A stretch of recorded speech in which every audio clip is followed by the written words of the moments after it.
Hello and welcome to Take Back Time. My name is Penny Zenker and I'm your host. And the topic today of talking about being overcommitted is such an important topic because I feel like maybe I'm even there right now in being a little overcommitted for myself. So I'm excited to talk to Don Davis today about this topic. Let me just tell you a little bit about Don. He's an expert in operations leader in healthcare, life sciences, and he's got 35 years of experience in delivering and leverageable capabilities that scale their organizations while increasing revenue and controlling costs. So he's dialed in and focused. He's an author, he's an executive coach, he's a keynote speaker, and he's a consultant in the life sciences areas. And he's received an outstanding leadership award by Health 2.0 in 2022. So congratulations. Thanks. So without further ado, let's just invite Don and let's hear what he can do to help us with our overload, overcommitment, overstimulation. I'm just over it. So Don, welcome to the show. What a great lead in. So thank you so much, Penny. I greatly appreciate it. And it's interesting to me to watch how many people actually are overcommitted.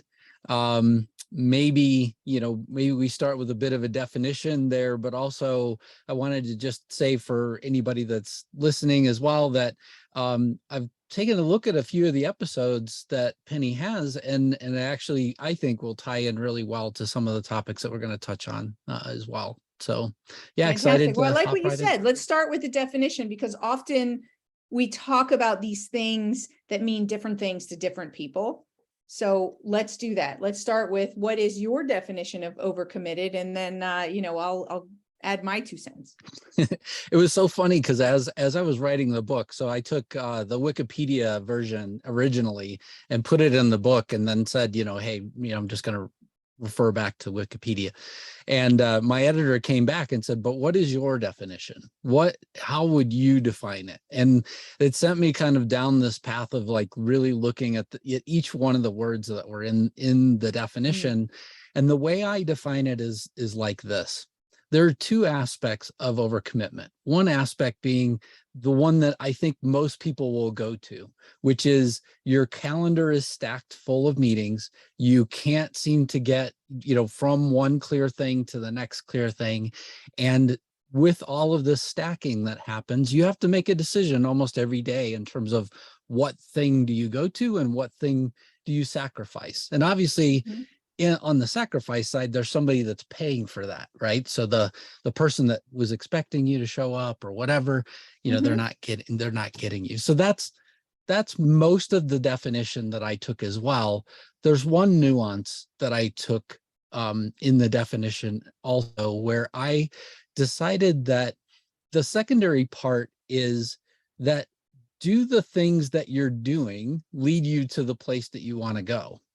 So do your goals, your professional life, your personal life, etc., is that all tied together in a way that leads you to where you want to go? Because to me, it's not just the stacking. It's also, am I doing the things that proactively take me to the place that I want to wind up as well?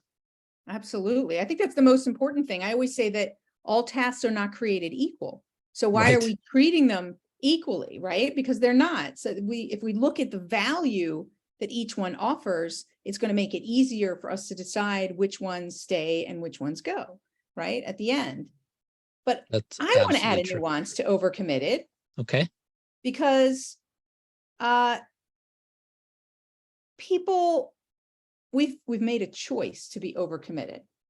It is a choice.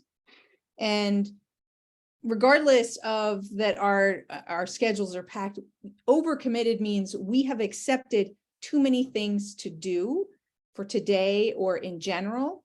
And also, so I think that's an important aspect to discuss, right? Is that who's responsible for that, right? As if I'm going to point one finger at you, we're going to point 2 back at myself. Right. And I also think that people mistake, if we're gonna relate overcommitted to also overloaded, that people mistake overwhelm and overload.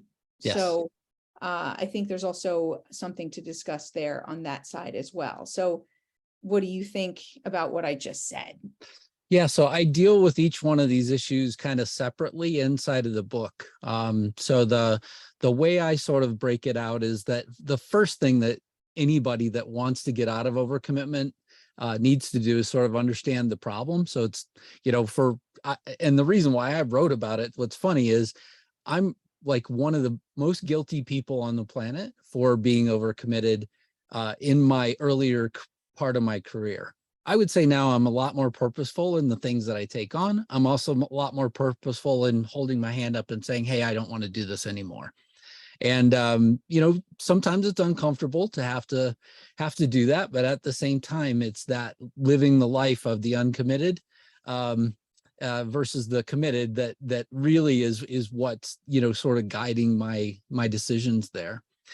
And also as a part of it, the secondary part is that, okay, so if you deal with your schedule today and you make sure that you've made clear decisions, one of the first exercises that we do in the book is you go through categorization. Categorization really is deciding of 4 categories in your life, you pick any 4. What are the four most important things in your life overall? Then rank them. Based on those, you develop goals. Then based on those goals, then the next part is to start making purposeful decisions about the things that are on your calendar and in your schedule versus the things that are not. And I would also admit, though, it's not always easy, right? I mean, we're all professionals, and you have people throwing things at you all the time. And part of that is sort of thinking through, how am I going to handle these things as they come in as well. Absolutely. I want to go back to, you said, that you also, over time, right, have decided that there are things that you don't want to commit to, or that you stop committing to, or realize that it's not what you want to be doing anymore. I've also said that, and I do that all the time. And I think it's so healthy that as you check in, let's say with those 4 categories, right, that you're talking about, that you say, are these tasks or these things that I've committed to, are they in line with those things that are most important to me? And if they're not, then I'm going to decommit. Right. Then I'm going to say, find a way to gracefully bow out or push it off to another time when it's more convenient, especially because, it is not that high up on the, or find someone else who can do it, right? There's so many different ways to be creative. I find myself more creative when I give myself permission to say, okay, this isn't for me anymore. Doesn't mean I don't care about that person or that thing, but if it is a person on the other side, I'm going to help them find a solution. It's just not going to be me. Right. Yeah. So let me go back to 2 things that you said. So the first portion that I would sort of, focus in on is that in the book, I described this idea of having an overcommitment dare. And the DARE is an acronym for delegate, automate, reschedule, or eliminate. So it's one of those 4 things that don't fit the categories inside of your life. So my four categories are: my personal life is number 1. So in my personal life, I include things like family time and time to make sure that I connect with people that are personally important to me, etc. Professional life is also important to me. I mean, writing a book and spending time doing the things that I do as a consultant is very important to me. I really enjoy what I do. Number 3 on my list is my fitness goals. So I have a gym that's about 100 feet behind my house. It doesn't take me that long to get there. But during the pandemic, I was one of those guilty people that I got in this habit of not going to the gym. And so I was like, you know what, I'm going to use some of these ideas of, maintaining goals and things like that. And I will every day put my gym clothes on. I will every day go at least to the front door of the gym. I can make the decision to go in or, come back home from there, but I have to go to the front door is sort of my main goal there. And then financial is my last one as well. So those are really high chunk categories. Yes. Right. And so, it's easy to say that, but they're really high chunk. And so there may be several goals or, several pieces under professional or under financial, or so, so how do you account for that? Yeah, so I try and provide some examples in the book in terms of ways that people could break it down for themselves, right? So the sort of high level you know categories lead you then to the goals that you're going to set, under those categories, that will show whether or not if you're doing the thing that you need to do to support that. The secondary part is that you then break it down even further into smaller tasks that lead you either closer to the things that you want or not. And then I also state in the book as well that, look, if you're consistently not doing something, you shouldn't feel guilty about that. You just need to reevaluate. Is this thing important or is it not? You're making a choice on a routine basis. Is it important to you or not? You need to decide that, as well. And if it's not, let's not feel guilty about it. Let's reevaluate it and figure out how to make it work in our life. Right. I think one of those things is like that reserved time on the calendar, let's say for the workout or whatever it is that keeps getting pushed. Yes. Right. So get it off your calendar. It just makes you feel bad and it has no value anymore. And then it maybe even makes you feel like you're not consistent, because it's there and you're not doing it. So, commit to the things you're willing to follow through with. Right. And then those are the things that go in your calendar. If you're not 100% certain and you haven't 100% decided it's important to you, then don't put it in your calendar. Right. Yeah. And I mean, I'm a big believer in two things, right? So I strongly believe in time blocking. I think that, the chunks that you mentioned kind of relate to that, this idea of sort of segmenting your calendar into, I want to start every morning with journaling, or I want to start every morning meditating or whatever. But also, to your point, if you're routinely not doing it, reevaluate whether or not if you need to do it. I mean, the one example, and I'll pull this up off my desk here, so at least you can see it on Zoom. So I have this calendar that's couched to marathon. I actually have had different problems with my knees where I just cannot seem to get past a certain distance. And so the other day I was running and my knee started hurting again. And so I was like, well, I'm not going to be able to finish this program. I'm going to have to change.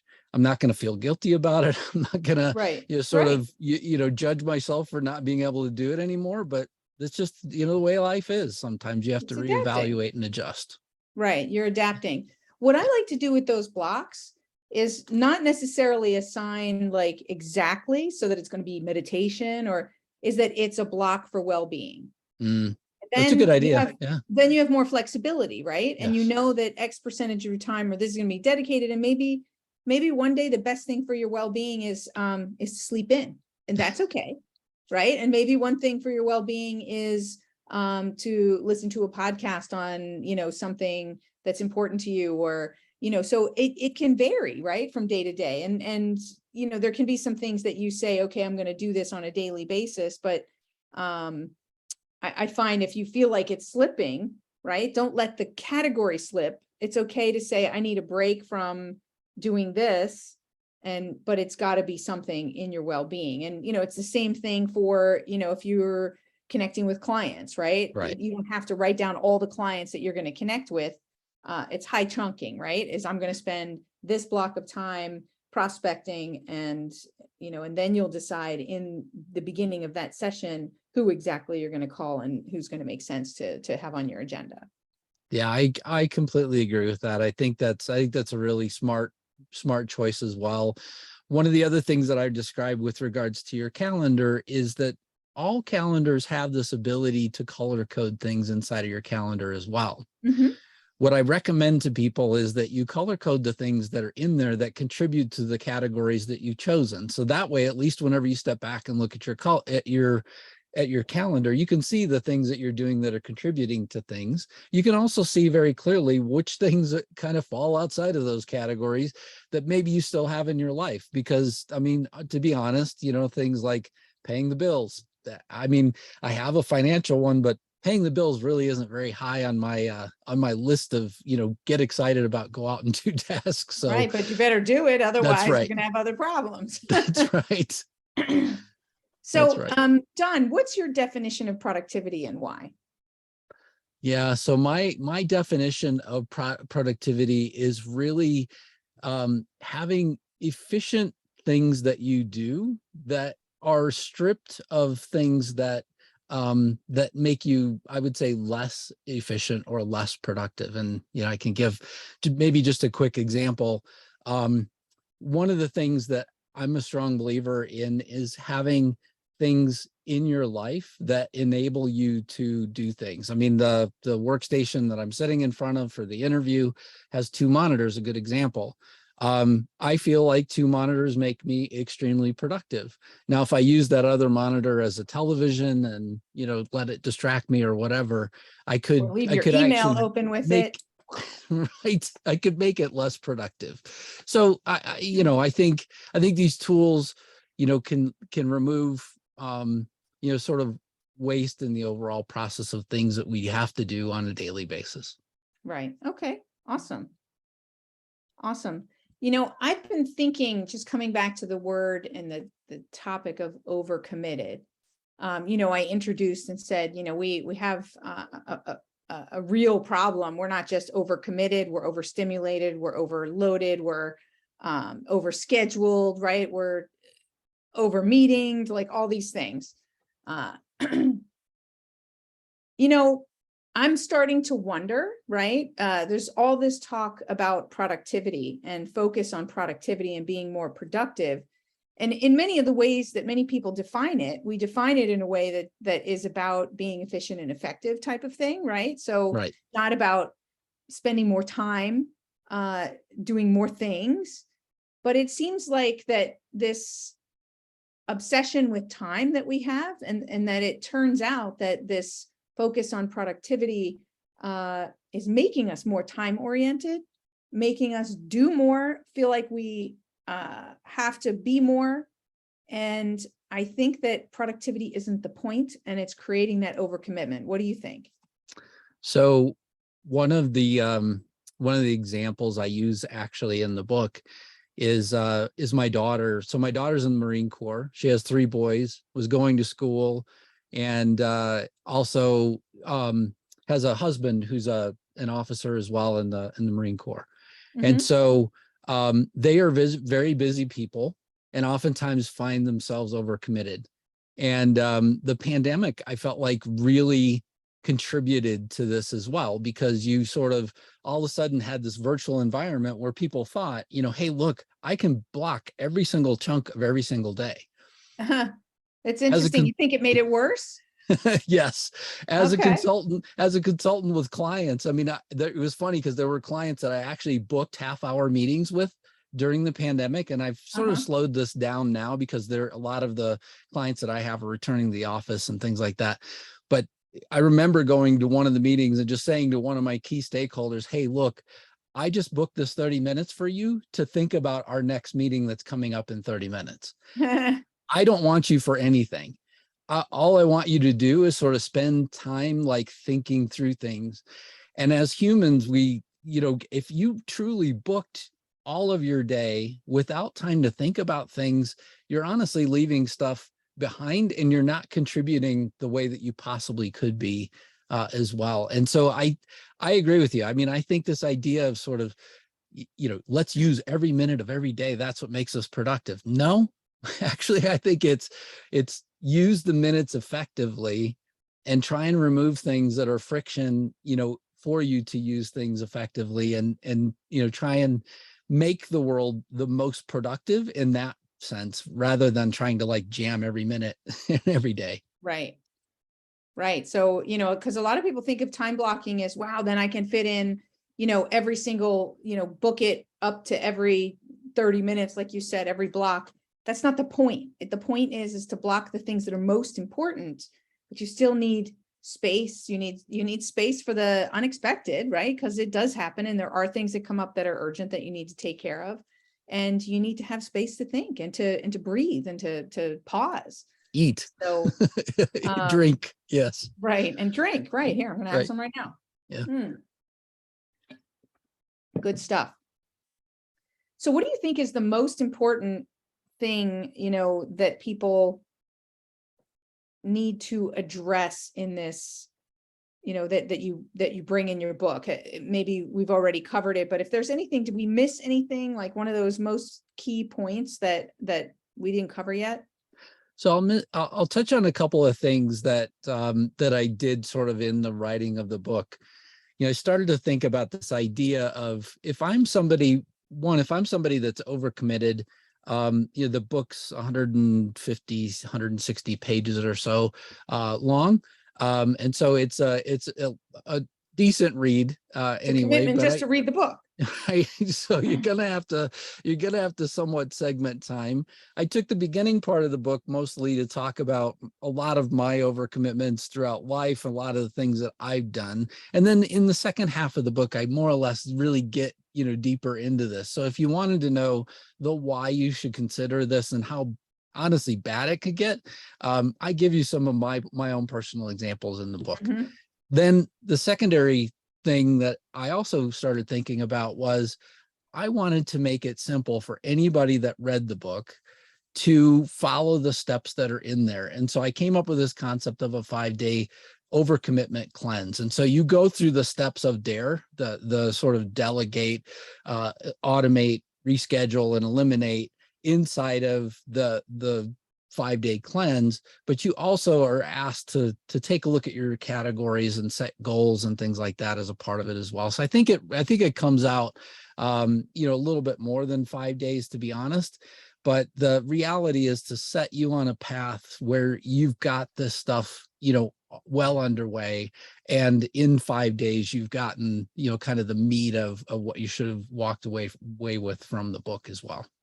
Okay, fantastic. Fantastic.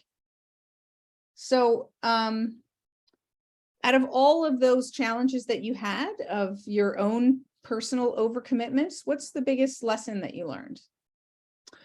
Well, the initial sort of thing for me was, for years and years in my career, I was fighting to be a senior executive in a large corporation with a corner office.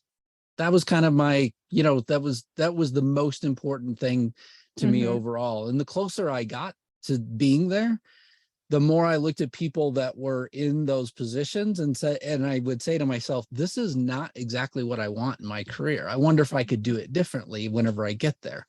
And the closer I got again, I discovered that no, you more or less, you have to kind of fit a certain mold to more or less be in a lot of the larger corporations that are out there to be a senior executive.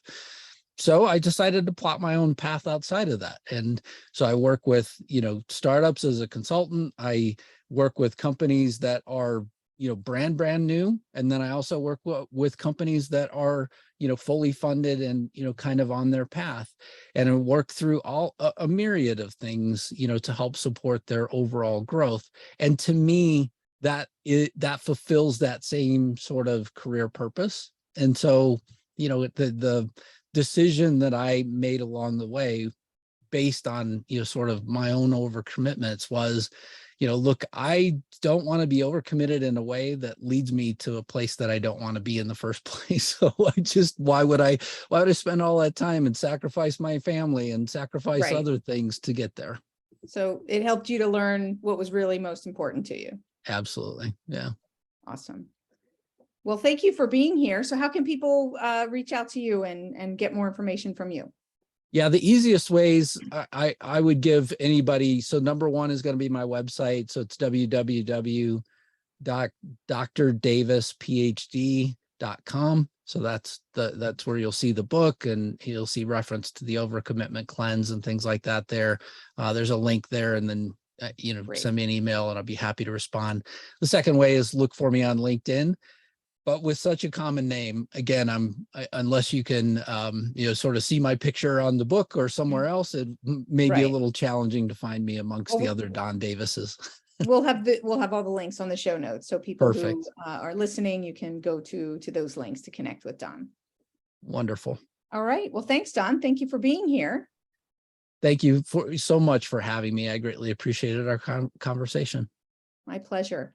And thank you all for being here, because you took this commitment of time to listen to this and to see, what are you doing that you could be doing differently and get out of this maybe pattern of overcommitment. And so I just want to say, to close out today's show, is that, ask yourself, what are you overcommitting for, right? Sometimes we're overcommitting because we feel this need to please other people. So we say yes, even when the answer shouldn't be yes, or needing to be perfect. So get it all done and do it all yourself. Well, that doesn't work either. And maybe it's just this high pressure need to achieve, to prove yourself.